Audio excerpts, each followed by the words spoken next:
അസ്സലാമു അലൈക്കും വറഹ്മത്തുള്ളാഹി അൽഹംദുലില്ലാഹി റബ്ബിൽ ആലമീൻ അല്ലാഹുമ്മ സ്വല്ലി അലാ മുഹമ്മദിൻ വഅലാ ആലി മുഹമ്മദ്. യുദ്ധവുമായി നമ്മൾ മനസ്സിലാക്കണം എന്ന് ഞാൻ പറയുമ്പോൾ നിങ്ങൾ വിചാരിക്കുമെന്തോ ഇസ്രായേലിന് എത്ര ശക്തിയുണ്ട്, അവർക്ക് എത്ര കഴിവുണ്ട്, അവർക്ക് എന്തെല്ലാം ആയുധങ്ങളുണ്ട്, അവരുടെ കയ്യിൽ എന്തെല്ലാം ഉണ്ട്, അതേപോലെ ഇറാൻ്റെ കയ്യിൽ എന്തെല്ലാം ഉണ്ട്, ഇറാൻ്റെ കയ്യിൽ അന്തർവാഹിനി കപ്പലുണ്ടോ, അല്ലെങ്കിൽ വല്ല വല്ല മിസൈലുകളുണ്ടോ, ബുള്ളറ്റ് മിസൈലുകളുണ്ടോ, അല്ലെങ്കിൽ വല്ല എന്തൊക്കെ ഇപ്പോൾ റോക്കറ്റ് മിസൈലുണ്ടോ, അങ്ങനെയുള്ള നിരവധി കാര്യങ്ങളായിരിക്കും നിങ്ങൾ ചിന്തിക്കുക. എന്നിൽ ഇതല്ല ഈ യുദ്ധവുമായുള്ള കാര്യങ്ങളല്ല ഞാൻ നിങ്ങളോട് വിശദീകരിക്കാൻ വന്നത്. അതുപോലെ ഗ്യാസ്, ചില ആളുകൾ ഗ്യാസുമായി പ്രധാനപ്പെട്ട് സാമ്പത്തികമായി ഭദ്രത നഷ്ടപ്പെടുന്നുണ്ട്, സാമ്പത്തിക തകർച്ചയിലേക്ക് പോകുന്നുണ്ട്. അതുപോലെ നമുക്ക് നിത്യോപയോഗ സാധനങ്ങൾ വില വർധനവുണ്ട്. അങ്ങനെ പല പ്രശ്നങ്ങളുണ്ട് യുദ്ധവുമായി ബന്ധപ്പെട്ട്. നമ്മൾക്ക് തീർച്ചയാണ്, ശരിയാണ്. എങ്കിൽ കൂടി ഞാൻ നിങ്ങളോട് സംസാരിക്കാൻ ഉദ്ദേശിക്കുന്നത് ഈ ഒരു വിഷയമല്ല, മറിച്ച് നമ്മൾ സ്വന്തത്തോട് ചെയ്യുന്ന യുദ്ധത്തെ സംബന്ധിച്ചാണ് ഞാൻ നിങ്ങളോട് സംസാരിക്കാൻ പോകും. നമ്മോട് തന്നെ ചെയ്യുന്ന ഓരോ മനുഷ്യനും നിർബന്ധമായി ചെയ്യുന്ന നിരന്തരം പരാജയപ്പെട്ടുകൊണ്ടിരിക്കുന്ന ഒരു യുദ്ധത്തെ സംബന്ധിച്ചാണ് ഞാൻ നിങ്ങളെ ഓർമ്മിപ്പിക്കുന്നത്. പലപ്പോഴും ഈ യുദ്ധത്തിൽ സ്വന്തത്തോടുള്ള യുദ്ധത്തിൽ നമ്മൾ പരാജിതരാണ്. ഏതൊക്കെ വിഷയം, എന്തെല്ലാം വിഷയമെന്ന് നമുക്ക് വിശദമായി നോക്കാം. വികാരങ്ങളോടുള്ള യുദ്ധം, വികാരങ്ങളോടുള്ള മടിയോടുള്ള യുദ്ധം, അതുപോലെ ലഹരിയോടുള്ള യുദ്ധം, അഹംഭാവത്തോടുള്ള യുദ്ധം, അങ്ങനെ നിരവധി. നമ്മൾ അധികരിച്ച ഭക്ഷണം, സ്ത്രീകളുമായി വൈവിട്ട ബന്ധങ്ങൾ, അങ്ങനെയുള്ള ഒരുപാട് കാര്യങ്ങൾ ഉള്ള യുദ്ധം നിരന്തരമായി നമ്മൾ ചെയ്യേണ്ടിയിരിക്കുന്നു. നോക്കൂ, നിങ്ങൾ ഓരോ മനുഷ്യനും ഓരോന്നും അഡിക്റ്റായി പോയിരിക്കുകയാണ്. ഓരോ ആളുകൾ എന്തിന്? സിഗരറ്റിനും മദ്യത്തിനും മറ്റും പലതിനും അഡിക്റ്റായി പോയിരിക്കുകയാണ്. അപ്പോൾ അവിടെ സ്വന്തത്തോട് യുദ്ധം ചെയ്യുക എന്ന വലിയൊരു പ്രയത്നം, വലിയൊരു യുദ്ധമാണ് സ്വന്തത്തോട് ചെയ്യുന്നത്. അതിൽ നിന്ന് മാറി നിൽക്കണമെങ്കിൽ നിസ്സാരമായ 1-2 ദിവസം കൊണ്ട് എത്ര കണ്ട് നിങ്ങൾ ഒരു തിന്മയിൽ ആയത്തിൽ വീഴുന്നുവോ അത്ര കണ്ട് പ്രയാസം, അല്ലെങ്കിൽ അതിനേക്കാൾ പ്രയാസം അതിൽ നിന്ന് തിരിച്ചു വരാൻ ഒരു മനുഷ്യന് അനുഭവിക്കേണ്ടി വരുമെന്നതിൽ യാതൊരു സംശയവുമില്ല. എന്തുകൊണ്ടാണ് ഒരു മദ്യഷാപ്പ് കാണുമ്പോൾ രണ്ട് വികാരങ്ങൾ ഉണ്ടാകുന്നത്? ഒരാൾക്കൊരു പ്രശ്നമില്ല, കൂളായിട്ട് കാണാം. ഒരാളാണെങ്കിൽ ഇപ്പോൾ അടുത്ത് കുടി നിർത്തിയ ആളാണ്, ഓൻ കാണുമ്പോൾ എന്തായിരിക്കും അതിൻ്റെ അവസ്ഥ, എന്തായിരിക്കും എൻ്റെ മാനസികാവസ്ഥ? പോകണം, ഒരു ക്ലാസ്സും കൊടുക്കാൻ പറ്റിയിട്ട് അങ്ങനെ ആയിരിക്കില്ല ചിന്ത അവൻ്റെ. അതുപോലെ സ്ത്രീകളെ കാണുമ്പോൾ ചില ആളുകൾ അധികം വരിച്ച സ്ത്രീകളിൽ വൈവിട്ട ബന്ധങ്ങൾ വിട്ടുപോയിട്ടുണ്ട്. അതുകൊണ്ട് പല കുടുംബ ബന്ധങ്ങൾ തകരാറുള്ള കാരണം എന്താ? പല പുരുഷന്മാരും പല സ്ത്രീകളും വേർവിട്ടു പോയതെന്താ? എന്തുകൊണ്ടാണ് പലരെയും വധിച്ച് കളയുന്നത്? എന്തുകൊണ്ടാണ് സ്ത്രീകൾ മക്കളെ പോലും വധിച്ച് കളയുന്നത്? ഭർത്താവിനെ വധിക്കുന്നു, ഭാര്യയെ വധിക്കുന്നു, ഭാര്യ ഭർത്താവിനെ വധിക്കുന്നു, പരസ്പരം കൊലപാതകങ്ങൾ നടത്തുന്നു. എന്തിൻ്റെ പേരിൽ? വൈവിട്ട ബന്ധങ്ങൾ. അതറിഞ്ഞു എന്നതിൻ്റെ പേരിൽ, അല്ലെങ്കിൽ തൻ്റെ രഹസ്യ കാമുകയെ അറിഞ്ഞു പോകുമോ എന്നതിൻ്റെ പേരിൽ. അതുമായി ബന്ധപ്പെട്ട എത്ര പ്രശ്നങ്ങൾ. അവിടെ ഒരു ആത്മനിയന്ത്രണം, ശക്തമായ ഒരു യുദ്ധം. ഈ അടുത്ത മാധവൻ്റെ ഒരു ഇത് നിങ്ങൾ കണ്ടു കാണും, ചിലപ്പോൾ വാർത്ത ഭയങ്കരം. അദ്ദേഹത്തിന് ഒരു ഇന്ത്യ ടൈംസ് നൽകിയ അഭിമുഖത്തിലാണ് തോന്നുന്നു അദ്ദേഹം പറഞ്ഞത്. അപ്പോൾ അവിടെ അദ്ദേഹം പറയുന്നത്, ഞാൻ എൻ്റെ പാസ്വേഡ് എൻ്റെ ഭാര്യയ്ക്ക് അറിയാം, അവൻ നോക്കാറുണ്ട്, ചെക്ക് ചെയ്യാറുണ്ട്. ചില സ്ത്രീകളോട് എനിക്ക് ആകർഷകം തോന്നാറുണ്ട്, പക്ഷേ ഞാൻ പരമ്പരാഗതമായി കാത്തു സൂക്ഷിക്കുന്ന ഒരു ഇത് ഉള്ളത് കൊണ്ട് ഞാൻ പുറത്തേക്ക് പോകുന്നില്ല. പക്ഷേ എന്തെങ്കിലും പുറത്തുനിന്ന് ഇപ്പോൾ നല്ല നല്ല സ്ത്രീകളുടെ കൂടെയാണ് ഞാൻ അഭിനയിക്കുന്നത്, എങ്കിൽ പോലും ഞാൻ തിരിച്ചെൻ്റെ വീട്ടിലേക്ക് വരാൻ ധൃതിപ്പെട്ട് വരും, ഭാര്യയുടെ കൂടെ കെട്ടിപ്പിടിച്ച് കിടക്കും എന്നൊക്കെ അദ്ദേഹം പറഞ്ഞതായി കാണാൻ വേണ്ടി സാധിക്കും.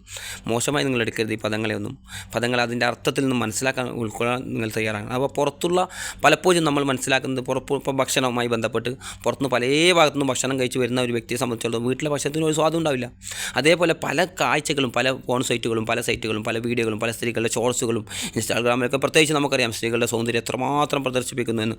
അപ്പോൾ അതൊക്കെ കണ്ട് തൻ്റെ വീട്ടിലേക്ക് ചെല്ലുമ്പോൾ ആ ഭാര്യയ്ക്ക് ഒരു സൗന്ദര്യം ഉണ്ടാവില്ല. അതൊക്കെ നിങ്ങൾ ഉപേക്ഷിച്ച് കണ്ണ് ചിമ്മി അവിടെ കണ്ണ് താഴ്ത്തി, അല്ല അല്ലാഹു സുബ്ഹാനഹു വ തആല പറഞ്ഞില്ല, നിങ്ങൾ കണ്ണുകളെ താഴ്ത്തുക, ഗൃഹാവയവങ്ങളെ സൂക്ഷിക്കുക. അതുപോലെ നിങ്ങൾക്കാകാൻ സാധിച്ചാൽ നിങ്ങളുടെ ഭാര്യക്കായിരിക്കും ഏറ്റവും സൗന്ദര്യം, അവളായിരിക്കും ഏറ്റവും നല്ല സ്ത്രീ. പക്ഷേ അവിടെ എന്ത് വേണം? അതേപോലെ പുറത്തുള്ള ഇതിൽ നിന്നൊരു യുദ്ധം നിങ്ങളോട് തന്നെ ചെയ്യേണ്ടിയിരിക്കുന്നു. ആ യുദ്ധം നിങ്ങൾ ജയിക്കണം. ആ യുദ്ധത്തിൽ എങ്കിൽ മാത്രമേ ഈ കുടുംബ ബന്ധം സക്സസ് ആകൂ. ഈ നല്ലൊരു ബന്ധം ഉണ്ടാകുമ്പോൾ നല്ല മക്കളുണ്ടാകുമ്പോൾ നല്ല സ്വഭാവം, നമ്മൾ ഭാര്യയും ഭർത്താവില്ല നല്ല ബന്ധങ്ങളിൽ ഈ മക്കൾ വളരുന്നത്. അങ്ങനെ ഒരു സമൂഹം കെട്ടിപ്പടുക്കുന്നു, അങ്ങനെ ഒരു രാജ്യമുണ്ടാകുന്നു, അങ്ങനെ ഒരു നാടുണ്ടാകുന്നു, അങ്ങനെ രാജ്യമുണ്ടാകുന്നു, അങ്ങനെ ലോകമുണ്ടാകുന്നു എന്ന് നമ്മൾ മനസ്സിലാക്കുക. അതേപോലെ എന്ത് തിന്മയും, ഇപ്പോൾ ഉറക്കിനോട് യുദ്ധം ചെയ്യുന്നുണ്ട് ചില ആളുകൾ. രാവിലെ എണീക്കാൻ ഭയങ്കര മടി, രാത്രി എത്ര വേഗം കടന്നാലും രാവിലെ എണീക്കില്ല, എത്ര വൈകിട്ട് കടന്നാലും രാവിലെ എണീക്കുന്ന ആളുകൾ നമ്മൾ കാണാൻ സാധിക്കും. സ്വന്തത്തോട് ചെയ്യുന്ന ഒരു യുദ്ധമായിട്ട് നമ്മൾ അതിനെ കാണണം. എണിച്ചേ പറ്റൂ. ഞാൻ എണീക്കും 11 മണിക്ക് 12 മണിക്ക് കടന്നാലും രാവിലെ 5, 5:30, 6 മണി സൂര്യൻ ഉദിക്കുന്നതിന് മുമ്പ് എണിച്ചേ പറ്റൂ. നിർബന്ധം പിടിക്കണം, നിങ്ങൾ വാശി പിടിക്കണം. എന്നിട്ട് അതുപോലെ നമ്മൾ ദിനം ചെയ്യുന്ന അതിൻ്റെ നേട്ടങ്ങളെക്കുറിച്ച് നമ്മൾ പഠിക്കണം. രാവിലെ നേരത്തെ ഗുണങ്ങൾ എന്തൊക്കെയാണ്, എന്തൊക്കെ ഗുണങ്ങൾ, എന്തൊക്കെ ബെനിഫിറ്റുകൾ ഉണ്ട് എന്ന് നമ്മൾ മനസ്സിലാക്കണം. രാവിലെ ശ്വസിക്കുന്ന വായു, പുറത്തുനിന്ന് നടക്കുക, പുറത്ത് ദിവസം കാറ്റുള്ള വ്യായാമം ചെയ്യുക. ചില ആളുകൾ വ്യായാമം ചെയ്യാൻ ഭയങ്കര മടി, എന്തൊക്കെ പറഞ്ഞാലും അവന് ആഗ്രഹമുണ്ട്, ഒരു ഷൂ ഒക്കെ വാങ്ങിയിട്ടുണ്ട്, ആഗ്രഹമുണ്ട് നടക്കുന്നത്, പക്ഷെ നടക്കുന്നില്ല. അപ്പോൾ അത് അവരുടെ സ്വന്തത്തോടുള്ള ഒരു യുദ്ധം അവിടെ നടക്കുന്നുണ്ട്. ആ യുദ്ധത്തിൽ നിങ്ങൾ ജയിച്ചേ പറ്റൂ, വ്യായാമം ചെയ്തേ പറ്റൂ, നിങ്ങളുടെ ശരീരം നിങ്ങൾ നോക്കിയേ പറ്റൂ, നിങ്ങളുടെ ആരോഗ്യം നിങ്ങൾ സംരക്ഷിച്ചേ പറ്റൂ.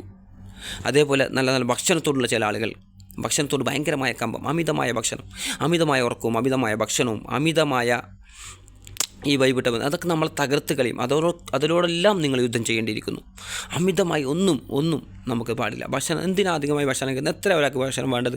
പ്രവാചകൻ പറഞ്ഞൊരു വചനം കാണാൻ സാധിക്കും, നിറക്കുന്നതിൽ വെച്ച് ഏറ്റവും മോശമായ പാത്രം അവൻ്റെ വയറാണ്. എന്ത് വയറ് നിറക്കുന്നതിൽ വെച്ച് ഏറ്റവും മോശമായ പാത്രം അവൻ്റെ വയറ്. അപ്പോൾ അല്പം മാത്രം മതി. അല്പം വെള്ളം കുടിക്കാനും അതുപോലെ ശ്വാസം കഴിക്കുക. പ്രവാചകൻ പറഞ്ഞ് 3 തിരിക്കണം. അതുപോലെ ഒരാൾക്ക് നല്ലോണം ഭക്ഷണം കഴിക്കണമെന്ന് ആഗ്രഹമുണ്ട് എങ്കിൽ 3 തിരിക്കുക. വെള്ളം കുടിക്കാൻ, ഭക്ഷണം കഴിക്കാൻ, ശ്വാസത്തിന് വേണ്ടി. ചില ആൾക്കാർ ശ്വാസം വരെ കഴിക്കാൻ. ഈ അടുത്ത കാലത്ത് ഒരു കോമഡി ചിലപ്പോൾ പല കടങ്കഥയിൽ നമ്മൾ കേട്ടിട്ടുണ്ടാകും. ഒരാൾ ഭക്ഷണം ഒരു കഥ പോലെ ഒരാൾ ഭയങ്കര വയറൊമ്പലായിട്ട് ആശുപത്രിയിൽ പോയി. അപ്പോൾ ഡോക്ടർ പറഞ്ഞു, പിന്നെ വയറൊമ്പലായിട്ട് വന്ന ഡോക്ടറെ നോക്കൂ ഡോക്ടറെ, എൻ്റെ വയറൊക്കെ ഇങ്ങനെ തടിക്കൊണ്ട് പറഞ്ഞു. അപ്പോൾ ഡോക്ടർ ചോദിച്ചു, അപ്പോൾ ഡോക്ടർ ഫുൾ ചെക്കപ്പ് ആക്കി പറഞ്ഞു, ഒന്നും പ്രശ്നമില്ല, ഒരു കായ് തിന്നാൽ മതി, എങ്ങനെ അല്ല തൊണ്ടയിൽ വിരലിട്ട് ഛർദ്ദിച്ചാൽ മതി എന്ന് പറഞ്ഞു ഡോക്ടർ. അപ്പോൾ ഇയാൾ പറയാ ഡോക്ടറോട്, ഡോക്ടറെ തൊണ്ടയിൽ വിരലിടാൻ കഴിയുന്നത് ഞാൻ ആ പരിപാടിയിൽ നിന്ന് ഒരു കായും കൂടി തിന്നിട്ടില്ലേ.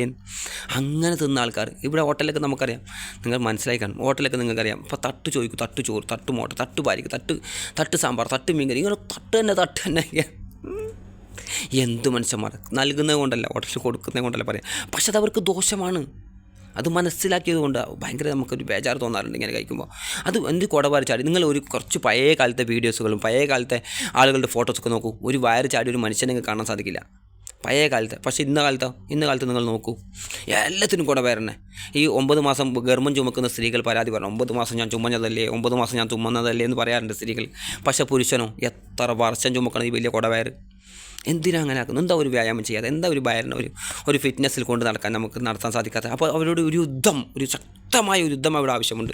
ചെയ്തേ പറ്റൂ, നിങ്ങൾ ആ യുദ്ധത്തിൽ ജയിച്ചേ പറ്റൂ. അതുപോലെ ഷുഗറിനോട് നല്ല മധുരമുള്ള സാധനങ്ങളോട് ചില ആളുകൾക്ക് ഇതുണ്ട്. ആഴ്ചക്ക് ഒരു ദിവസമെങ്കിലും വിത്തൗട്ട് കുടിക്കുക, ഇടയ്ക്കിടയ്ക്ക് വിത്തൗട്ട് കുടിക്കുക, മധുരം കുറച്ച് കുടിക്കുക. മധുരത്തിൻ്റെ പഞ്ചസാരയുടെ ദോഷം ആർക്കാ അറിയാത്തത്? ഉപ്പ് കൂടിയാലുള്ള ദോഷം, പഞ്ചസാര കൂടിയാലുള്ള ദോഷം. എന്നിട്ട് എന്താ നമുക്ക് നിർത്താൻ, ഒന്ന് കുറക്കാൻ നമുക്ക് സാധിക്കാത്ത പോകുന്നു. ഒരല്പം മധുരം കൂടി എന്നെ കൊണ്ടൊന്ന് കുടിക്കാൻ പോലും പറ്റില്ല, മറിച്ച് കളിയുന്നല്ലാതെ. അപ്പോൾ നമ്മൾ അവിടെ ഒരു യുദ്ധം അവിടെ ചെയ്യേണ്ടതുണ്ട്. ചെയ്തേ പറ്റൂ, നമ്മൾ വിജയിച്ചേ പറ്റൂ അവിടെ. ആ യുദ്ധം ചെയ്യണം അതിനോട്.